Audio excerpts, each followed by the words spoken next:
बिस्मिल्लाहिर्रहमानिर्रहीम।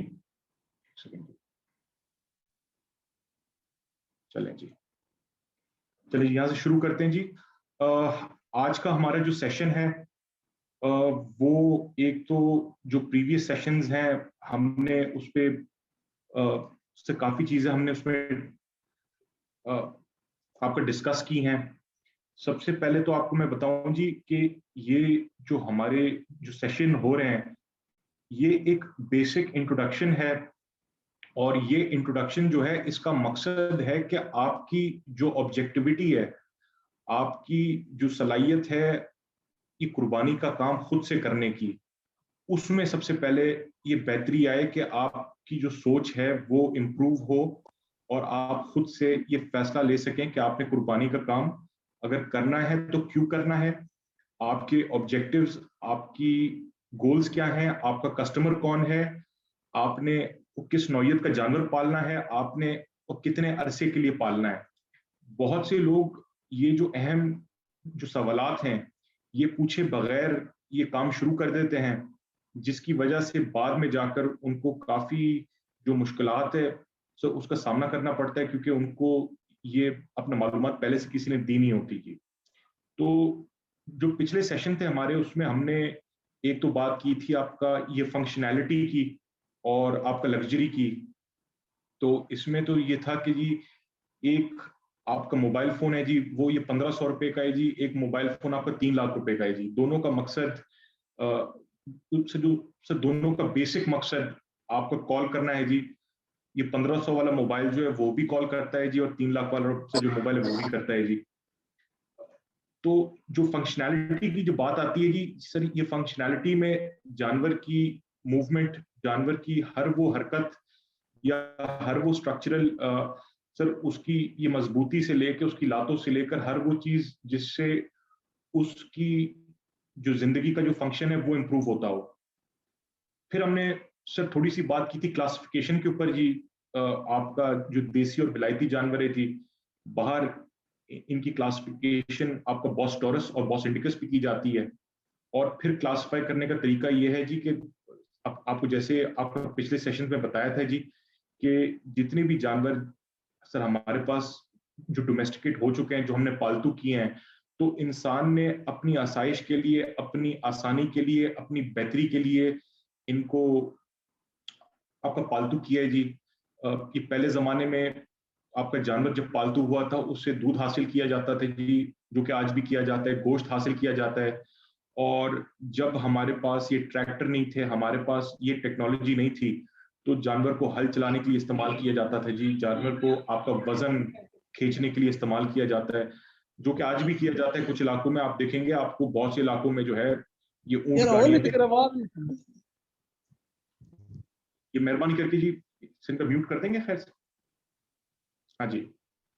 तो आपको एक चीज ये समझनी पड़ेगी जी कि जितने भी जानवर हैं जिनकी क्लासिफिकेशंस हमने की हुई है, ड्राफ्ट की या डेयरी की या गोश्त की, इनकी क्योंकि इनका एक मकसद कई सौ सालों से एक ही रहा है, तो वो जो मकसद है वो उनके उनकी जो जिस्मानी जो सलाहियतें हैं उसमें भी दिखता है जी।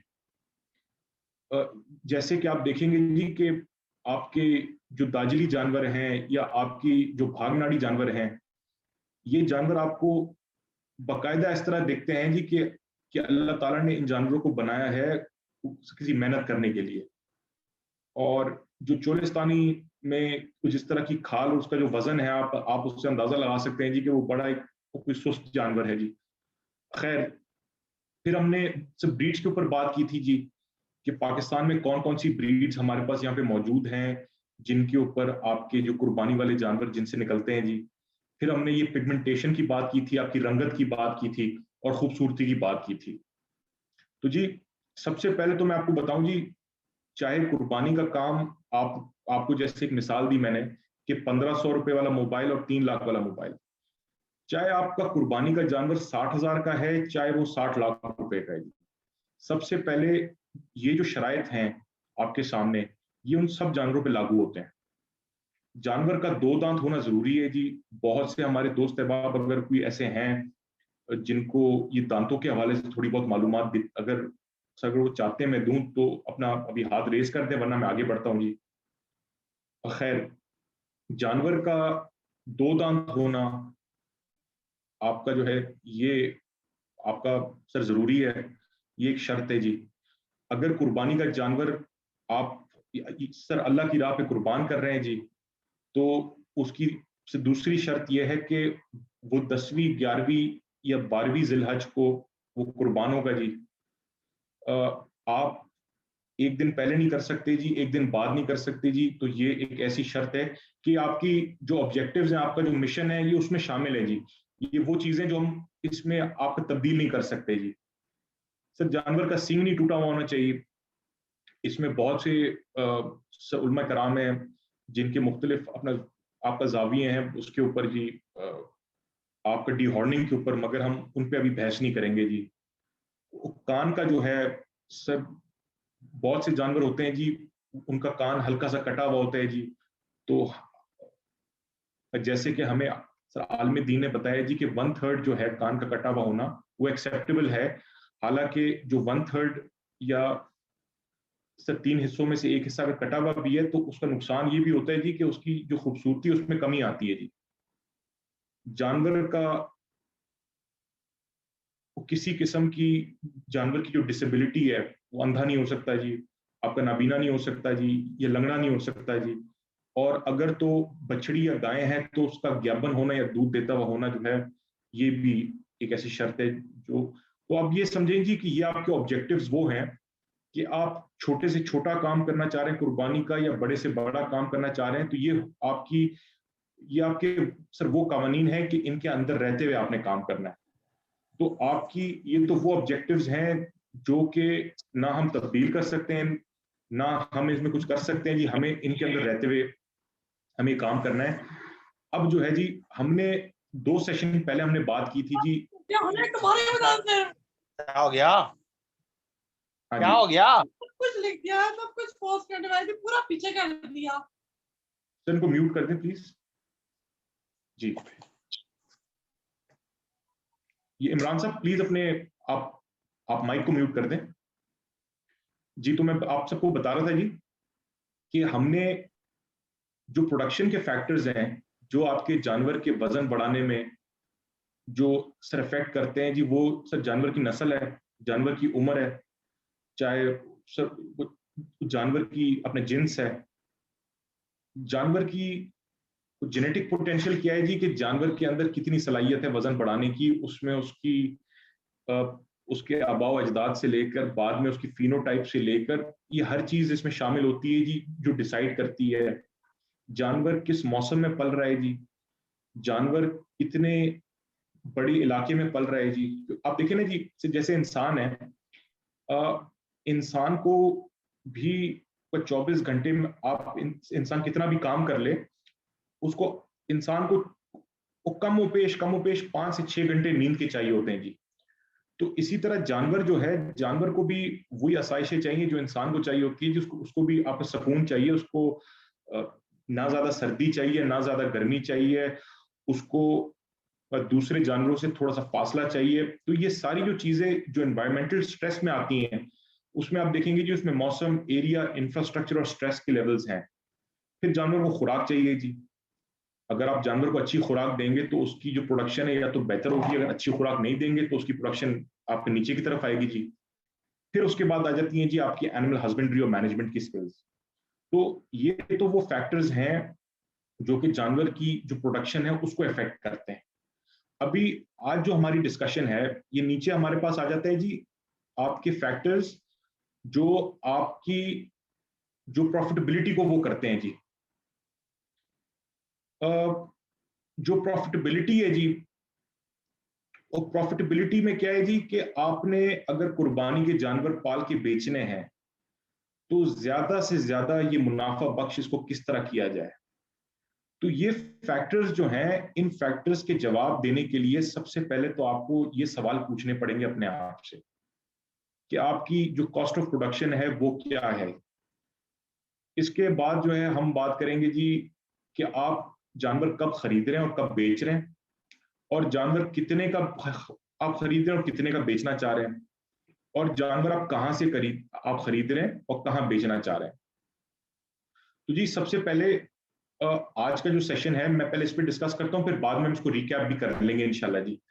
देखिए जी, एक तो ये आपका हमने जो प्रोडक्शन का एक जो व्हील बना हुआ है जी, बहुत से हमारे दोस्त अहबाब होंगे जी, जब कारी साहब आया करते थे हमें ये कुरान पाक आपको पढ़ाने के लिए, तो अमूमन क्या होता था जी कि वो हमें सर आखिरी पारे से शुरू करवाते थे जी।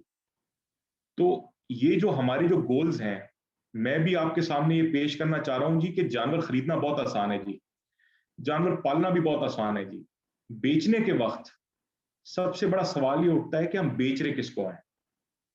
तो अगर तो हमने ये डिसाइड करना है कि हमें जानवर कैसा खरीदना है, तो सबसे पहले हमें आखिर तक जाना पड़ेगा कि हमारा कस्टमर कौन है।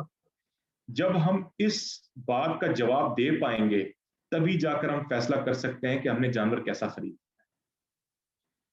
जब हम जानवर खरीद सकते हैं ये कस्टमर का सोच के कि हमारा कस्टमर ऐसा है, तो आगे जाकर हम फैसला कर सकते हैं जी कि उसकी फैटनिंग और फिनिश कैसी करनी है हमने। अभी हम जानवर जो है, हमारा कस्टमर एक मिसाल है 2 लाख रुपए वाला है, तो हमारी कोशिश ये होगी जी कि हमने 2 लाख का तो जानवर अगर उसको देना है, तो 2 लाख में हमारा जो आपका नफा है वो भी शामिल होगा, हमारे मंडी के अखराजात भी शामिल होंगे जी, हमारे जानवर को जो इतना अरसे हमने पाला है, चाहे वो 2 महीना 3 महीना, उसको उसको खुराक डालिए, लेबर, आपके फार्म के अखराजात, ये भी शामिल होंगे।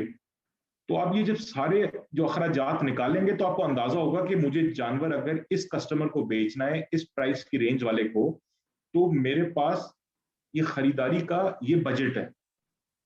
अभी अगर आप 2 लाख रुपए का जानवर बेचना चाह रहे हैं, तो आप 3 लाख का जानवर तो नहीं खरीद सकते। तो बहुत से दोस्त हैं जिनको अपने कस्टमर का नहीं पता कि वो किस कस्टमर को बेचना चाह रहे हैं और क्या बेचना चाह रहे हैं। तो इसीलिए उन वो जब खरीदने जाते हैं तो अंदाजा उनको नहीं होता, और वो खरीद के फिर बाद में पछताते हैं। और उनको फिर आपका जो सबसे बड़ा मसला कुर्बानी के जानवरों को पालने का है, वो यही है कि आपको ये अंदाजा नहीं है कि आपका कस्टमर कौन है जी। ये एक अंग्रेज की कही भी बहुत जरूरी बात है जी। मैं आपको बता दूं जी, जितनी भी मैंने किए सेशंस, वो अपनी अपनी तरफ जो है उनको एक तरफ कर दें, मगर अगर आप ये बात अपनी जिंदगी में अप्लाई कर दें, ये बात सिर्फ इतनी सी है कि always buy what you can sell, never try to sell what you can buy. देखें जी, आप हमेशा वो चीज खरीदें जिंदगी में, अगर कोई आप कारोबार करना चाह रहे हैं जिसका कोई लेवाल हो। अगर एक चीज का लेवाल नहीं है, तो वो चीज आपको कितनी भी मिकदार में पीछे से मिले, तो उसको खरीदने का फायदा कोई नहीं है जी। जब एक चीज आप बेच नहीं सकते, तो पीछे से आप चाहे आपको आपको वो लाखों टन मिल जाएगी या आपको हजारों सैकड़ों उसमें मिल जाएगी, तो आगे जब ये चीज आपकी बिकेगी नहीं, तो उसको खरीदने का फायदा क्या होगा जी। तो यहाँ पे मैं आपको बताऊं कि जैसे कि आप सबको पता होगा जी, आजकल के दौर में खास तौर पे पाकिस्तान में आपने देखा होगा कि आपके जापानीज गाड़ियां बहुत मशहूर हैं। ये तो आप सब शायद जानते होंगे जी। तो जो जापानीज गाड़ियां हैं जी, जापानीज गाड़ियों ने सर दुनिया पे जो कमाल किया है, वो दुनिया पे कमाल जापानीज गाड़ियों ने ऐसे किया है जी कि आज से कोई 60-70 साल पहले पूरी दुनिया की मार्केट आपका अमेरिकन गाड़ियों के ऊपर बहुत फोकस थी। आपका अमेरिका में और आपकी जो यूरोपियन गाड़ियां थी उनके ऊपर बहुत फोकस थी। जो यूरोपियन और अमेरिकन गाड़ियों के मैन्युफैक्चरर थे, वो हमेशा वो हमेशा अपनी ख्वाहिश के मुताबिक आपको गाड़ियां बनाते थे जी।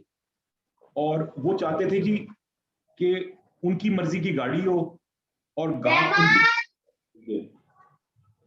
तो अगर तो आप इस बात को समझें कि बड़े बड़े उनके इंजन थे जी, 8 सिलेंडर 12 सिलेंडर, तो तेल के अखराजात भी ज्यादा, गाड़ी भी बड़ी बढ़िया आपने देखी होंगी जी, जो पुरानी आपने ये वीडियोस में देखी हो या किसी अपने मूवी या फिल्म में देखी हो, तो आपका जो शेवरलेट और जो फोर्ड की गाड़ियां थी, तो वक्त के साथ साथ जो है जापानीज ने रियलाइज किया कि लोगों के पास ये पार्किंग की स्पेस कम है, लोगों के पास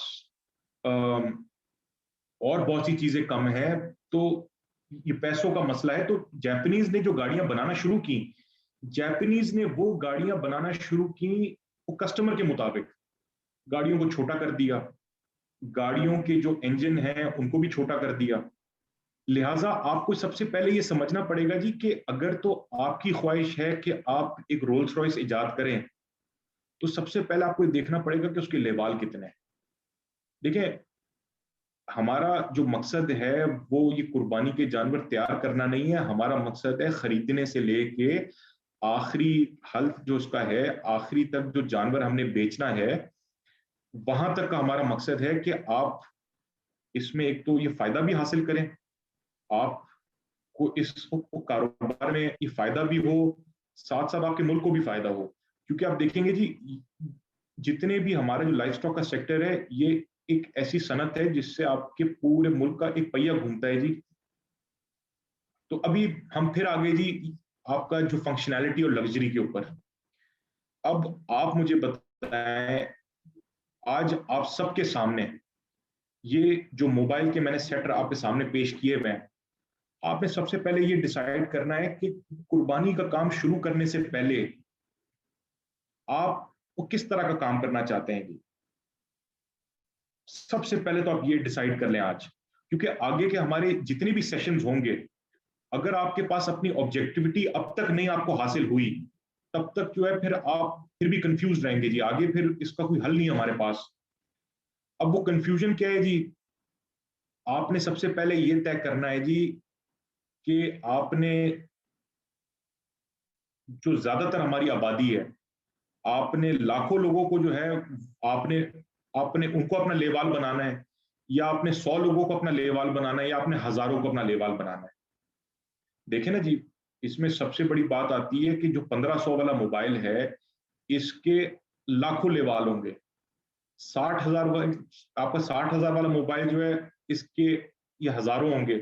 3 लाख वालों के 100-200 होंगे। तो ये फैसला आपने लेना है कि इसमें क्या है जी, कि मैं आपको बहुत आसानी से बता सकता हूं जी कि कोई भी अक्लमंद आदमी होगा जी, वो तो ये 1500 वाला करेगा जी। मगर इतना आसान नहीं है जी। बहुत से लोग हैं जो 3 लाख वाला मोबाइल बेचना जानते हैं। तो ये फैसला आपने लेना है। इसमें मेरा कोई अमल दखल नहीं हो सकता जी कि मैं आपको बता दूं जी कि ये वाला लें या ये वाला लें। तो जानवरों में ऑब्जेक्टिविटी लाना, ये डिसाइड करना, सबसे पहले तो आपने डिसाइड करना है कि आपका जानवर आप बेचेंगे किधर। क्योंकि आपको समझना पड़ेगा कि हमारे पूरे पाकिस्तान में हर इलाके की अपनी एक सर अपना एक उनका कस्टमर है, और उनकी अपनी एक डिमांड है, उनकी अपनी एक पसंद है। हम उस ये पसंद से हटकर काम करेंगे तो हो सकता है जी कि वहां पे बहुत आपके सिलेक्टेड लोग हों जो कहें कि यार मुझे ये वाला जानवर अपना चाहिए, ये मार्केट से हटकर है। मगर आप कभी उस पर रिलाई नहीं कर सकते जी। देखें, आपकी इस्लामाबाद, फतेह जंग, झेलम, यहाँ पे आपका धनी का बैल बहुत ये पसंद किया जाता है। ये यहाँ पे ये जो इलाके हैं, यहाँ पे आपका चोलिस्तानी और साहीवाल नहीं पसंद किया जाता है जी। यहाँ पे आपका धनी बहुत इस्तेमाल होता है जी। और उनकी जो इलाकाई सोच है वो ये है जी कि आपका धनी जो है वो देसी मुर्गी की तरह है जी, और चोलिस्तानी और आपका साहीवाल का गोश्त जो है वो आपकी ब्रॉयलर की तरह है। तो ये एक वहां पे माइंडसेट है जी।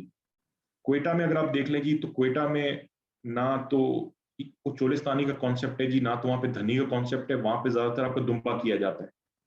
इसी तरह आप लाहौर आ जाएं, फैसलाबाद आ जाएं, तो लाहौर फैसलाबाद में ज्यादातर अक्सरियत लोग जो हैं जी वो लाल बछड़ों को या काले बछड़ों को पसंद करते हैं। और अव्वल तौर पे तो वहां पे बकरों का बहुत सर शौक करते हैं लोग। जो कुर्बानी की बात कर रहा हूँ जी, आपके जो कंज्यूमर्स हैं। तो सबसे पहले आपने ये डिसाइड करना है कि आपकी एंड मार्केट और आपका एंड कंज्यूमर कौन है। आप बछड़े लाहौर मंडी में बेचना चाह रहे हैं, आप बछड़े फैसलाबाद बेचना चाह रहे हैं, आप बछड़े कराची बेचना चाह रहे हैं, तो उस हिसाब से हम आगे बढ़ेंगे जी, हम फैसला करेंगे। तो देखें, ये आपके ऑब्जेक्टिव्स आ गए जी। आपका एंड बायर कौन है जी, आपने किस रेंज के अंदर खेलना है, आपने किस रेंज के जो कस्टमर को आपने डील करना है, उस रेंज का कस्टमर क्या चाहता है आपसे, और इस रेंज के अंदर रहते हुए हम जानवर को किस मॉडल में चलाएंगे जी। अगर एक मिसाल है जी, आप कहते हैं कि मैंने जानवर जो हैं वो आपके आपके एक्सटेंसिव और इंटेंसिव में, अगर मैं आपको सिर्फ थोड़ा सा ब्रीफ कर दूं कि एक्सटेंसिव फार्मिंग वो फार्मिंग होती है जी जो एक आपका वसी इलाके में होती है, जिसमें आपके जानवर जो हैं वो चराई करते हैं जी, वो चरते हैं। और इंटेंसिव फार्मिंग कौन सी होती है जी, जो एक महदूद इलाके में होती है जी, छोटे से फार्म में होती है, एकड़ों में होती है। तो अगर तो हम ये कराची की बात करें तो कराची में तो जी आपके एक्सटेंसिव नहीं हो सकती। कराची में तो आपका जमीन एक एक कनाल के हिसाब से बिकती है जी, और कनाल से ज्यादा आजकल तो आपकी जमीन एक एक गज के हिसाब से बिकती है। तो यहाँ पे आप कहाँ से वो 200 एकड़ 300 एकड़ काम कर सकते हैं जी। तो सबसे बड़ी बात ये आती है कि आपने डिसाइड करना है जी कि आपका एंड बायर कौन है जी, आपकी प्राइस रेंजेस क्या है जी, उनकी प्रेफरेंसेस क्या है जी, इंटेंसिव करेंगे अगर कर पाएंगे या नहीं कर पाएंगे। जहां तक भाई ने ये कोयटा की मंडी का हवाला दिया जी, मैं आपको बता दूं जी, कोयटा की मंडी वहां पे जो मेरा अपना एक्सपीरियंस है, अगर कोई हमारे और कोई दोस्त है अपना कोयटा से मौजूद है, तो कोयटा की मंडी वो सुपरफिशियल मंडी नहीं है जी। वहां पे जो उनका जो एंड बायर है, जो कंज्यूमर है, वो गोश्त को देखता है जी और वो गोश्त के पैसे भरता है। उसके लिए ये इंपॉर्टेंट नहीं है जी कि उसकी झालर हो या नाफ हो। उसके लिए ये है जी कि वो बड़े प्रैक्टिकल है कुर्बानी वाले। देखें, हमें ये चीज तो रियलाइज करनी है जी कि जानवर चाहे ये 50 लाख का हो चाहे वो लाख रुपए का हो, at the end of the day आपको उसमें से आपको 7 हिस्से मिल रहे हैं और आपकी नीयत काउंट करती है जी। तो जो क्वेटा का कस्टमर है जी, उसके लिए ज्यादा तरजीह गोश्त है जी। तो वहां पे हो सकता है आपका जो गोश्त वाला जानवर जो है उसकी कीमत अच्छी दी जाए। और कराची में मसला ये आता है जी कि जो कराची का कस्टमर है जी, बिल्कुल जी। तो मैं आगे बढ़ता हूँ जी। अब देखें जी, ये दो आपके सामने मॉडल है जी, एक को हम कहते हैं इफेक्टिव, एक को हम कहते हैं एफिशिएंट। अब उल्टे हाथ पे आपकी जितने आपके अखराजात हैं, आपके इनपुट्स हैं जी, बीच में आपका है वो तरीकेकार, और सीधे हाथ पे है जी आपका आउटपुट और आपका मुनाफा। अगर आप अच्छे तरीके से अच्छे ऑब्जेक्टिव्स के साथ काम करें, मगर आपका तो तरीकेकार गलत हो, तो आप, एक मिसाल है, आप कुर्बानी के जानवर को तैयार करने में तो कामयाब हो जाएंगे, मगर उससे सबसे ज्यादा मुनाफा कमाने के चांसेस आपके कम हो जाएंगे जी, उसमें आपकी चीजें जाया होंगी। अब आप मुझे बताएं ना जी, अ, हम जब ये अंग्रेजी खाने खाते हैं तो चम्मच और कांटे का बड़ा इस्तेमाल होता है जी। तो अगर आप किसी किस्म की यखनी वो कांटे के साथ पीने की कोशिश करें, तो आपको भी पता है, मुझे भी पता है जी, कि हमें हो सकता है 6 घंटे लग जाएं, मगर वो थोड़ा थोड़ा करके आ ही जाएगा मुंह में। और अगर हम आप चम्मच इस्तेमाल करें जी वही यखनी पीने में, तो वो 6 घंटे की जगह आपको हो सकता है 2 मिनट लग जाएं जी। तो आपने सबसे पहले ये फैसला करना है जी कि दुनिया, हमारे हमारे मुल्क में सबसे बड़ा जो मसला है वो ये है कि हम यहाँ पे इफेक्टिव बनने की कोशिश करते हैं। हम कहते हैं यार चलो काम हो रहा है, बस काम हो जाए। हम यहाँ पे इफिशिएंट बनने की कोशिश नहीं करते। हमें कोशिश करनी है कि जौन सा भी हम मॉडल पसंद करें, चाहे वो सबसे लो एंड वाला हो या सबसे हाई एंड वाला हो, आपको इफिशिएंसी लेकर आनी है। आपको अपने एक एक मिनट की मेहनत के, आपने उसका जो आपका मुनाफा है उसको मैक्सिमाइज करना है, उसमें से ज्यादा हासिल करना है। वो ज्यादा से ज्यादा हासिल करने के लिए फर्क सिर्फ ये आता है, डूइंग द राइट थिंग्स, मतलब आपका सही काम करना, डूइंग थिंग्स राइट, मतलब सही काम सही तरीके से करना। ये दोनों बड़ी, इसमें बहुत गहराई है। तो इस पे आप जरा सोचिएगा कि आपने अगर इफेक्टिवली काम करना है तो बहुत आसान है जी। इफेक्टिव का मतलब तो यही है जी कि आपका कुर्बानी का जानवर वक्त पे तैयार हो जाए जी, आपको ना इतनी फिक्र है, बस वो तैयार हो गया। और इफिशिएंट का मतलब ये है कि आप मार्केट से हटकर और मार्केट की जो कॉस्ट्स हैं उनसे बेहतर अंदाज में बेहतर रिजल्ट के साथ जानवर तैयार कर रहे हैं। तो मेरी तो ख्वाहिश ये है कि हम यहाँ पे इफेक्टिव फार्मर्स तैयार ना करें, यहाँ पे हम इफिशिएंट फार्मर्स तैयार करेंगे। अब देखिए पूरे पाकिस्तान में बहुत सी किस्म की मंडियां लगती हैं। कुछ मंडियां आपकी लगती हैं जी, सबसे पहले तो आपको पता है जी कि ये आपको मंडी जो है ये तो एक आम बाजार होता है जी, खुली जगहें होती हैं। कुछ मंडियां आपका हफ्ते में एक दिन लगती हैं जी, कुछ मंडियां आपकी आपका साल में एक दफा लगती हैं। कुछ मंडियां जो हैं वो हर महीने की एक उच्चांक की तारीख के हिसाब से लगती हैं। तो इसी तरीके से आपकी जो मुख्तलिफ मंडियां हैं, इसमें दूध की मंडियां अलग होती हैं जी, कुर्बानी और कट्टू जानवर की अलग होती हैं, बकरों की भी अलग होती हैं। कुछ मंडियां होती हैं जी ऊंटों की, घोड़ों की और जो दीगर आपका जो माल मवेशी है। मगर ये मंडियों के ये आपके टाइप्स हैं। अगर आप दूध की खरीदारी करना चाह रहे हैं और आप ये कुर्बानी वाली मंडी पे चले जाएं या बकरों वाली मंडी पे चले जाएं तो आप नाकाम हो जाएंगे जी। और अगर आप ये बकरे की खरीदारी करना चाह रहे हैं और आप दूध वाली मंडी पे चले जाएं, वहां पे भी आप नाकाम हो जाएंगे जी। तो सबसे पहले तो हम आपको बताएंगे जी कि कौन सी मंडी कौन से मकसद के लिए ठीक है। अब आप देखेंगे जी, जो कुर्बानी की जो मंडियां हैं पूरे पाकिस्तान में, जो कुर्बानी की जो सबसे अच्छी मंडियां लगती हैं वो लगती हैं, उसमें मुल्तान है जी, भावलपुर है, शेखवान है जी, रेमियर खान में, लाहौर है, हलानी है सिंध में, और टंडो आदम है। फिर कराची में दो मंडियां लगती हैं जी, ये मलीर और भैंस कॉलोनी। ये मंडियां जो हैं ये कुर्बानी के तकरीबन जितनी भी रेंजेस हैं इन सबको कवर करती हैं। इसमें कोई ऐसी रेंज नहीं है जो इसमें ना कवर हो। तो वहां पे आपको ये मंडियां, ये ऐसा नहीं है जी कि यहाँ पे जितने भी जानवर आते हैं वो दूसरी मंडियों से भी आते हैं। आप ये मत समझें जी कि एक मंडी जो है वो हर चीज को खुद सोर्स कर रही है। बहुत से ऐसे भी लोग हैं जी जो एक मंडी से हॉप करके अगली मंडी जाते हैं जी, उससे फिर अगली जाते हैं। तो आपको ये समझना पड़ेगा कि मंडी एक बेचने का प्लेटफॉर्म है, और जिसको पैसों की जरूरत है, जिसको जानवर बेचने की वो तलब है, वो मंडी लेकर जाता है। क्योंकि मंडी पे जो बंदा जानवर लेके जाता है वो इसी नियत से लेके जा रहा है जी कि मैं बेच रहा हूँ, और जो मंडी जानवर खरीदने जा रहा है वो भी इसी नियत से जा रहा है कि मैं आप समाज से कुछ जानवर खरीदूं, चाहे वो दूध वाला हो चाहे वो कुर्बानी वाला हो। तो बेसिक मंडी का कॉन्सेप्ट यही है कि जो स्पेशलाइज्ड मंडियां हैं, जैसे मुल्तान मंडी है आपकी, ये एक ऐसी मंडी है, यहाँ पे कट्टू जानवर भी मिलता है जी। वो कट्टू जानवर कौन सा है जी? जो आपकी ये गोश्त के लिए कटता है जी, जो पूरा साल 12 महीने कटता है जी। और मुल्तान में फिर आपके कुर्बानी वाले जानवर भी आते हैं। भावलपुर जो है वो मशहूर है जी, वहां पे आपके रंगीन जानवर ज्यादा आते हैं जी। शेखवान भी जी खूबसूरत जानवरों के लिए मशहूर है।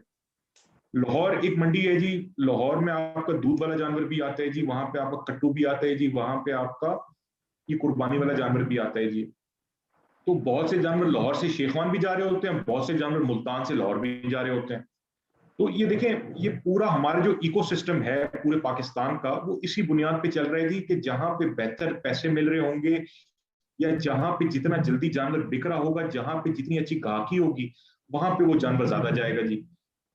तो देखें, ये तो आपको मैंने जो पहली मंडियां बताई हैं वो सारी मंडियां वो हैं जो आपकी कुर्बानी के लिए आपको वहां पे हर किस्म का जानवर मिलेगा। अब आप कहते हैं जी कि हमें कोई ब्रीड स्पेसिफिक मंडी बताएं, तो भागनाड़ी या जो सिब्बी के जानवर हैं ये स्पेसिफिकली आपको आपका सिब्बी मेले पे मिलते हैं जी। तो सिब्बी मेला जो है वो आपका साल में एक दफा लगता है जी, और ये आपका मौसम बहारा में लगता है। और इसमें जो है आपको ये भागनाड़ी जानवर मिलेगा जी। ब्रीड स्पेसिफिक दूसरी जो मंडी है जी, आपका थरपारकर और जो कंकरेज की ब्रीड्स हैं, ये इंटीरियर सिंध की मंडियां लगती हैं जी। ये बदीन, ये आपका बदीन में लगती है एक मंडी, मीरपुर खास में, सर उमरकोट में। तो थर पारकर और जो नगर पारकर के इर्द गिर्द जितने भी इलाके हैं, इसमें आपका चंबड़ हो गया, तलार हो गया, यहाँ पे आपको ये जानवर मिलेंगे जी।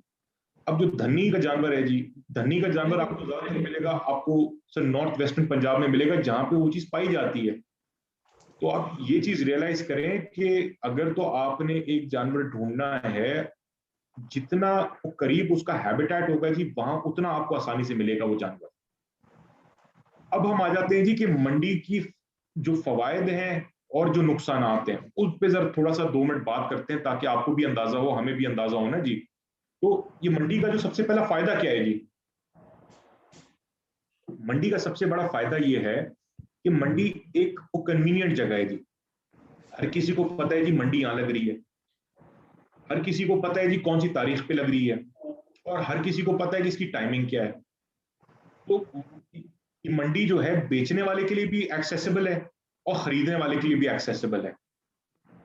मंडी में सबसे बड़ी दूसरी जो सहूलत है, क्योंकि उसमें एक्सेसिबिलिटी है, तो वहां पे खरीदने वाला भी मौजूद होता है और बेचने वाला भी मौजूद होता है, तो वहां पे जानवरों की और आपका ग्राहकों की अवेलेबिलिटी होती है। क्योंकि इतना एक ऐसा निजाम है जो कमर्शियल निजाम है, जो कि आपका रूटीन पे चल रहा होता है जी, तो वहां पे जानवरों की मिकदार की वजह से, जानवरों की आमद की वजह से आपको एक चॉइस और वैरायटी भी मिलती है। किसी भी मंडी से जानवर खरीदना, उसका सबसे बड़ा फायदा एक और ये है कि आपको मार्केट के सूरत हाल का पता लग जाता है। आपको ये पता लग जाता है जी कि आजकल जो है रेट क्या चल रहे हैं, क्योंकि मुख्तलिफ इलाकों से और मुख्तलिफ किस्म के जानवर और मुख्तलिफ बेचने वाले जब एक जगह पे मौजूद होते हैं, तो आप जब एक बंदे से मोल करने जाएंगे, उससे पंखा ये प्लीज म्यूट कर दें जी। हाँ जी, तो मैं आपसे अर्ज इतना सा कर रहा था जी कि जब आप इतनी बड़ी मंडी पे जाएंगे और वहां पे इतने लोगों से इंटरेक्ट करेंगे, आप जुनेद भाई अगर म्यूट कर दें प्लीज। जी जुनेद म्यूट कर दें।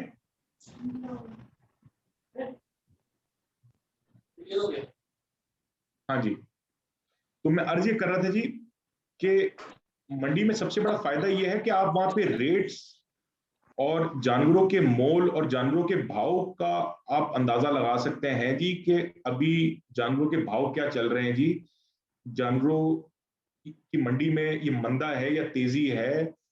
और मंडी की सबसे बड़ी एक और खूबी जो है कि वहां पे जो बंदा आता है वो वहां पे बेचने की नीयत से आता है।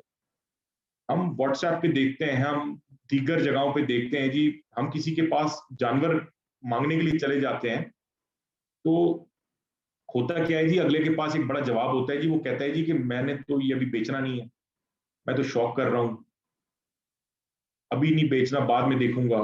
तो जो मंडी में बंदा आता है जी, वो शौक करने नहीं आता है जी, वो तो बेचने आता है जी। तो ये तो आपको मैंने मंडी के सबसे बड़े फवायद बता दिए जी कि वहां पे कन्वीनियंस है जी, एक्सेसिबिलिटी है, अवेलेबिलिटी है, चॉइस है। आपको रेट का अंदाजा लगाने के लिए सबसे अच्छी जगह है वो जी, वहां पे कंपटीशन है जी। आपस में जब इतने जानवर होते हैं तो बेचने की जो है वो एक चाह। अब मंडी के जो नुकसान हैं जी, मंडी के नुकसान भी आपके सामने पेश कर देता हूं जी। मंडी का नुकसान क्या है जी कि जहां पे बेचने का कंपटीशन है जी, वहां पे खरीदने का भी कंपटीशन है जी। जहां पे मंडी में जानवर अगर कम होते हैं या गाहक ज्यादा होता है जी, तो वहां पे अब रेटों में तेजी भी आती है। मंडी का दूसरा मसला ये है कि वहां पे ट्रेसेबिलिटी और ट्रांसपेरेंसी का बड़ा मसला है जी। आप देखें जी, आप अगर मेरे फार्म से या किसी और बंदे के फार्म से या किसी के घर से या किसी के गांव से जानवर लेते हैं, आपको ये पता है जी कि मैं इस आप जन्नत फार्म से या किसी और के भी फार्म से ले रहा हूं, तो ये उसका ठिया है पक्का, ये उसका ठिया है, ये उसका गांव है, ये उसका जो है इलाका है जी, ये लोग हैं, ये रेफरेंसेस है। मंडी में जो व्यापारी आपको जानवर बेच गया, चाहे वो अच्छा बेच गया, बुरा बेच गया, जबान से आगे पीछे हो गया, जो भी हो गया जी, उसका कोई ठिया नहीं है जी। तो यहाँ पे आपका रिटर्न पॉलिसी तो है नहीं जी, जो आपने ले लिया वो आपने ले लिया। तो मंडी में आप जब भी जानवर खरीदें, बहुत सोच समझ के और बहुत एहतियात से लें। मंडी में सबसे एक और मसला ये आता है जी कि मंडी में एक लिमिटेड रेंज भी है। मंडी में अमूमन जानवर जो आपको मिलता है जी, वो ये कम प्राइस रेंज से लेके मिड रेंज वाला मिलता है जी। तो अगर तो आप कहते हैं जी कि मैंने बहुत हाई फाई शौक करना है जी, हाई फाई वाला जानवर आता है मंडी में, मगर वो सिर्फ पहचानने से मिलता है जी, क्योंकि उसका जो हाल होता है जी वो हाई फाई नहीं होता, मगर उसका मुस्तकबिल हाई फाई होता है। तो मंडी पे अमूमन आपको जो जानवर मिलेंगे जी, वो ऐसे मिलेंगे जो एक लिमिटेड रेंज के अंदर मिलते हैं। मंडी की दूसरी एक और बात यह है जी कि उसमें आपका सीजनल और आपका डिमांड के ऊपर भी है जी।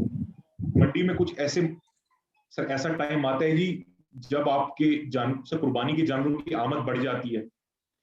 जैसी आपकी कुर्बानी करीब आते जाती है तो उसकी आमद भी बढ़ जाती है और रेट भी बढ़ जाते हैं। और जैसे आपकी कुर्बानी दूर होते जाती है जी, तो जानवरों, जो कुर्बानी के जानवर और जिस क्वालिटी का जानवर आप ढूंढ रहे हैं उसकी आमद भी कम हो जाती है जी। और जब आमद कम हो जाती है तो भी आपको मुश्किल होती है जी अपने जानवर ढूंढने में। तो कीमत, जैसे मैंने आपको बताया, ये तो कंपटीशन के ऊपर है, जानवरों के ऊपर है। कीमत जो है इसकी डिमांड एंड सप्लाई के ऊपर है। जब मंडी पे गाहक ज्यादा होगा तो जानवरों की मांग ज्यादा होगी, तो इसका मतलब है जी इसकी डिमांड ज्यादा है तो उसके रेट ऊपर होंगे जी, और जब उसकी सप्लाई ज्यादा होगी तो उसके रेट नीचे होंगे। मंडी पे एक और मसला ये आता है जी कि मंडी में सिर्फ आपका जो कैश की ट्रांजैक्शन है, बहुत से ऐसे जो जो दोस्त हमारे ये मुस्तकिल मंडियों पे जाते हैं, वहां पे आपका चेक के ऊपर भी कारोबार होता है जी, वहां पे आपकी जबान के ऊपर भी कारोबार होता है। मगर अमूमन मंडी के ऊपर सारी ट्रांजैक्शन आपकी कैश पे होती हैं। अब होता ही है कि जी, मैं एक मिसाल है जी, ये पंजाब के किसी फार्म पे चला गया खरीदारी करने, और मैंने वहां से जानवर खरीद लिए या मैंने पसंद कर लिए, मेरा सौदा बन गया जी। अब मैं जो है वो भाई से कह रहा हूँ यार कि भाई, मैं तो यहाँ आया हूँ अपना खरीदारी करने के लिए, आप मुझे अपना अकाउंट नंबर देना, मैं पैसे लगवा दूंगा, आप मुझे जानवर भिजवा देना। तो जब आप ये मंडी से हटकर जानवर खरीद रहे होते हैं तो वहां पे ये चीजें आ जाती हैं बीच में, कि आप अगले को चेक पकड़ा सकते हैं या अगले को उसके अकाउंट पे पैसे लगवा सकते हैं। इसी के साथ साथ होल्डिंग स्पेस का मसला आ जाता है जी। अगर तो कोई मुझसे अपने जानवर ले रहा है और मुझे कह रहा है कि यार फाद भाई, पेमेंट 5 दिन बाद आएगी, और मैं जानवर भी 5 दिन बाद उठवाऊंगा, तो ये तो मेरे फार्म पे हो सकता है। मगर अगर मैं मुल्तान मंडी से जानवर खरीद रहा हूँ, वो बेचारा तो खुद जो है जी, वो तो खुद वहां पे मेहमान है, वो जानवर बेचना है, वो बेच के वापस चला जाएगा जी। वो आपके जानवर को होल्डिंग स्पेस नहीं दे पाएगा जी। कुछ लोग हैं वहां पे आड़ती होते हैं, वो आपको होल्डिंग स्पेस मिल भी जाती है, मगर अगर आप किसी व्यापारी से लेते हैं या आप किसी फार्मर से लेते हैं, उसका काम है बेचकर वापस जाना। तो आप फिर ये सोच रहे होंगे जी कि मैं ये जानवर जो है अब कहाँ लेके जाऊं। तो आखिरी जो चीज मंडी की है वो है टाइम। अब देखिए, मेरा फार्म जो है जी, वो 24 घंटे खुला हुआ है। मुझे कोई फोन करेगा जी मैं 5 बजे आ रहा हूँ, मैं कहूँगा 5 बजे आ जाओ। मुझे कोई फोन करेगा जी कि मैं आज बिजी हूँ, मैं फ्राइडे को आऊंगा जी, मैं कहता हूँ फ्राइडे को आ जाओ। कोई कहेगा मैं संडे को आ जाऊँ, मैं कहूँगा संडे को आ जाओ। मंडी का जी हफ्ते में एक दिन है तो हफ्ते में एक दिन है वो। और मंडी शुरू होती है बहुत जल्दी और अपने टाइम से खत्म होती है। जब ये मंडी शुरू होती है तो जानवर ये उसी हिसाब से आना शुरू करते हैं जी, और गाकी उसी टाइम से शुरू हो जाती है जी। तो मंडी का मसला ये है कि आपको फिर उस टाइम पे ये मंडी की वो कारोबार के वक्त पे आपको फ्री होना जरूरी है, आपके पास कैश होना जरूरी है, और आपके पास सारे इंतजाम, लेबर वगैरह होना जरूरी है। तो ये आपको मैंने मंडी के जो फवायद और नुकसान बताए। बहुत से लोग हैं जी जो इलाकों से और लोगों के जो घरों से माल खरीदते हैं जी, वो जाते हैं जी, आपका जो किलो से माल खरीदते हैं, उसमें जो है उसके आपको मैं जो फवायद और नुकसान भी बता देता हूँ जी। जो लोग वो किले से माल खरीदते हैं या किसी के घर से या किसी के फार्म से खरीदते हैं, एक तो वहां पे ट्रेसेबिलिटी और ट्रांसपेरेंसी आ जाती है। आपको पता है जी कि अगर किसी ने आपको गलत जानवर बेचा है जी, उसका फार्म यहाँ पे मौजूद है, ये उसका इलाकाई एड्रेस है, आपके वहां पे रेफरेंसेस होंगे, आप वहां पे जाकर अपने, अगर आपके साथ किसी ने ज्यादती की है तो आप उसको पकड़ सकते हैं। मंडी में तो आप ढूंढते रहेंगे जी कि वो व्यापारी कहाँ था जी, जहां पे इतने हजारों चेहरे होंगे, आप उसको ढूंढ ही नहीं पाएंगे जी। या तो फिर आपको हर हफ्ते जाना है जी कि वो बंदा मिले आपको तो आप उसको पकड़े फिर। तो फार्म पे ये होता है कि वहां पे ट्रेसिबिलिटी और ट्रांसपेरेंसी होती है जी। और फार्म पे क्या होता है जी, फार्म पे आपको हो सकता है जी, अब देखें, पूरे पंजाब में, पूरे पाकिस्तान में मुख्तलिफ फार्म्स बने हुए हैं जो एक उस सिलेक्टेड आपका सेगमेंट पे काम कर रहे हैं। अगर आपको ये बछड़ियां चाहिए तो आपको ये क्वालिटी स्पेसिफिक फार्म मिलेगा जी। वो इंडिविजुअल फार्म है, वहां पे आपको सिर्फ बछड़ियां मिलेंगी। तो आप अपनी जरूरत के मुताबिक आप इलाकों में घूम सकते हैं जहां पे आपको एक स्पेसिफिक नस्ल चाहिए या एक प्राइस रेंज चाहिए या एक क्वालिटी चाहिए। मंडियों में क्या होता है जी, मंडियों में जिन जानवरों ने आना है, अगर वो आपकी ये क्वालिटी और रिक्वायरमेंट को मीट करते हैं तो ठीक है, अगर नहीं करते जी तो फिर आपने खाली हाथ आना है जी। मगर अमूमन जो लो रेंज वाले जानवर हैं वो आपको हर मंडी में मिलते हैं। ये जो एक मसला है ये हाई रेंज वाले और आपके जो बहुत अच्छी क्वालिटी वाले जानवरों में होता है जी, कि बाज़ औक़ात मंडियों में बहुत अच्छी क्वालिटी वाले जानवर आते नहीं है जी। आप अगर वो किसी किले से खरीद रहे हैं या किसी के घर से खरीद रहे हैं, आपको ये भी, अब जैसा कि मैंने आपको पहले बताया जी कि आपको ये एक सहूलत मिल जाती है जी कि आप उसके अकाउंट में ट्रांसफर कर सकते हैं जी, कोई बीच में कोई आपका गारंटर बन जाता है जी। तो ये आपको सहूलत मिलती है कि आपको ये नहीं करना है जी कि आपको 2 दिन पहले किसी पंजाब के बैंक में जाकर वहां पे कैश का इंतजाम करवाना है और ये सारे अपने जो मसले मसाइल आपने हल करने हैं जी, वहां पे आप जाकर आप जानवर पसंद करके और सौदा करके आप अपना एक बयाना दे सकते हैं जी, और जिसके बाद वो आपका जानवर होल्ड भी हो जाएगा जी, वो आपका जानवर जो है आपकी सहूलत के मुताबिक आपके पास पहुंच भी जाएगा जी। तो जो मंडी का एक नुकसान था जी, होल्डिंग स्पेस का और कैशलेस ट्रांजैक्शन का और टाइम का, ये सारी चीजें आपको बहुत सी जगहों पे ये सहूलत मिल जाती है जी। अब फार्मों से सबसे बड़ा जी एक फायदा होता है जी आजकल फार्मों से खरीदने में कि आपको वहां से लॉट्स मिल जाती हैं, आपको वहां से बल्क में एनिमल्स मिल जाते हैं। अब ये उन लोगों के लिए फायदे में है जो बल्क में और लॉट्स बेच सकते हैं जी। आप किसी फार्म पे जाते हैं जी, वो कहता है जी कि मैं आपको पूरी लॉट दे दूंगा जी।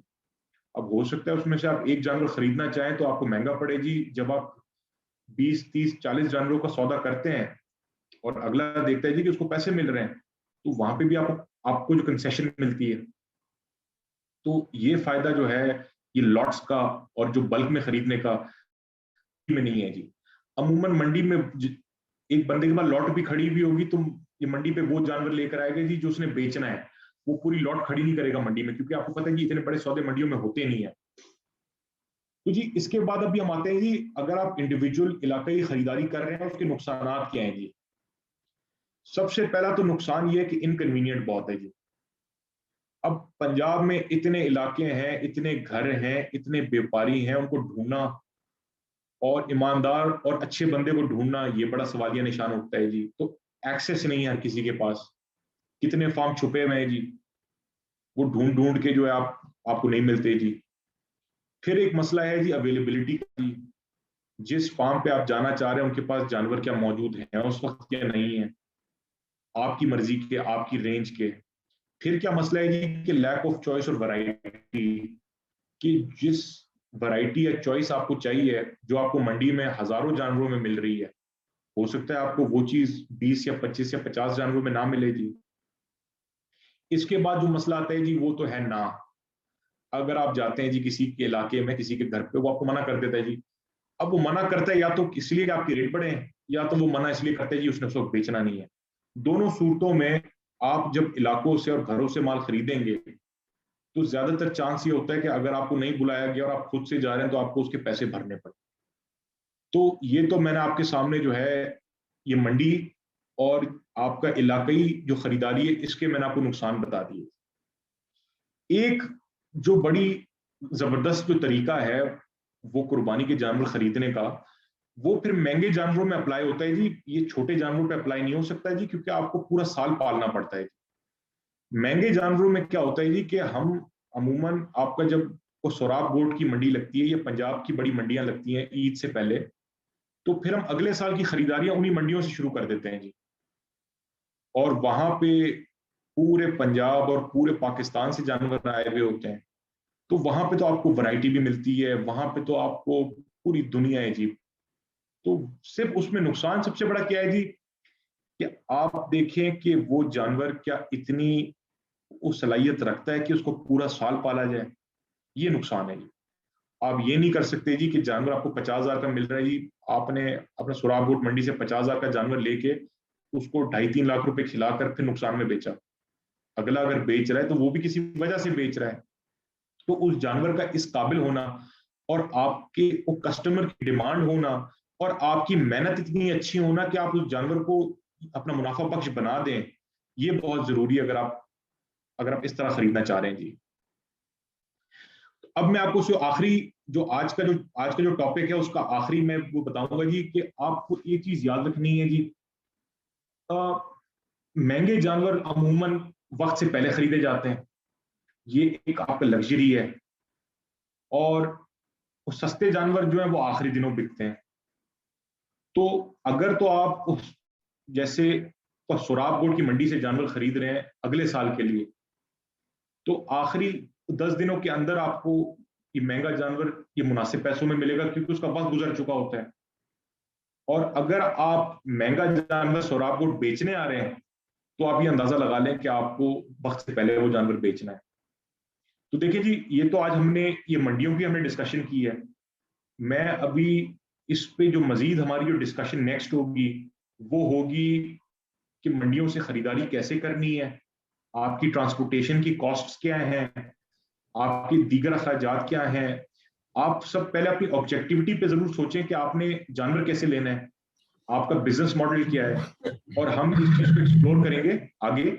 अभी मेरी आप सबसे रिक्वेस्ट है कि अब तक हमने जो मंडी के ऊपर गुफ्तगू की है, ऑब्जेक्टिविटी के ऊपर गुफ्तगू की है, हम इसके ऊपर पहले अपने जो आप क्वेश्चन एंड आंसर कर लेते हैं, और मैं फिर आप सबको एक लिंक शेयर करूंगा।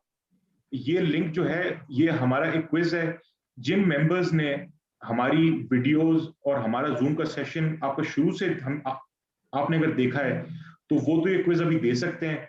जिन्होंने नहीं देखा वो ये कर सकते हैं जी कि वो वीडियोस यूट्यूब पे देखकर फिर ये क्विज जरूर दें, क्योंकि हम चाह रहे हैं जी कि एक तो आपका क्विज भी हो साथ साथ, और उसके साथ साथ हम ये आपकी जो कुर्बानी का जब सेशन खत्म होगा जी, हम आपको एक टोकन ऑफ अप्रिसिएशन के लिए, आपकी जो सब्र के लिए आपको एक अच्छा सा सर्टिफिकेट देंगे जी, कि आप भी याद रखें जी कि हमने कुछ किया है।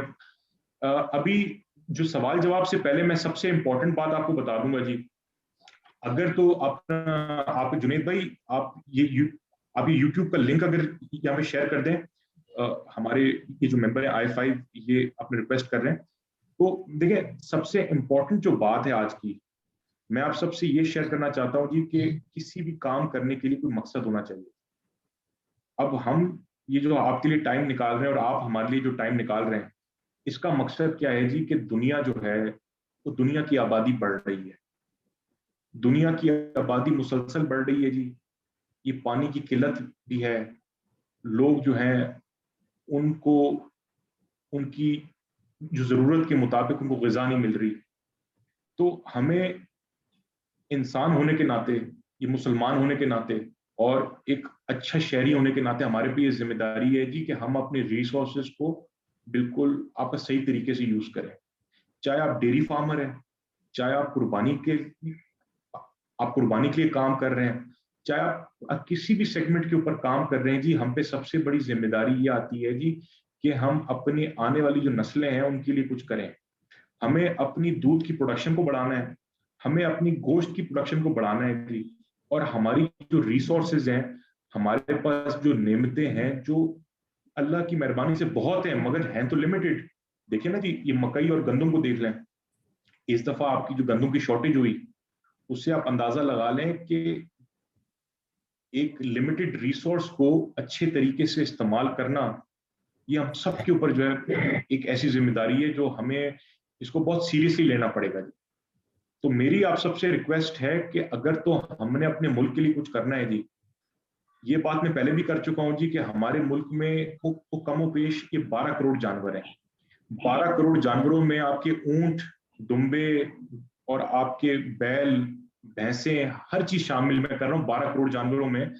अब आप अंदाजा लगाएं कि हम एक एसोसिएशन के प्लेटफॉर्म से और एक दूसरे के लिए जो हमदर्दी रखते हैं, उससे अगर हम सिर्फ 12 करोड़ जानवरों में या तो अपनी प्रोडक्शन बढ़ाकर, या तो अपनी मैनेजमेंट को इंप्रूव करके, या तो एक दूसरे को ट्रेनिंग देकर, या तो अपने फार्म की को किसी भी एस्पेक्ट में कोई अच्छी बेहतरी लाकर, अगर हम 5 रुपए फी जानवर जो है उसकी बचत कर लें, आप अपनी प्रोडक्शन बढ़ा दें, आपको एक एक जानवर पे 5 रुपए बच जाए, तो आप अंदाजा लगाएं कि ये 12 करोड़ से हम 5 रुपए बचाएं तो आपके 60 करोड़ रुपए रोज के बचा सकते हैं।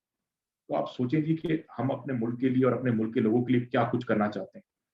तो ये बहुत जरूरी बात है जी। अब जुनीद भाई आप अनम्यूट करके अगर आपको कोई सवाल है तो पूछें, बाकी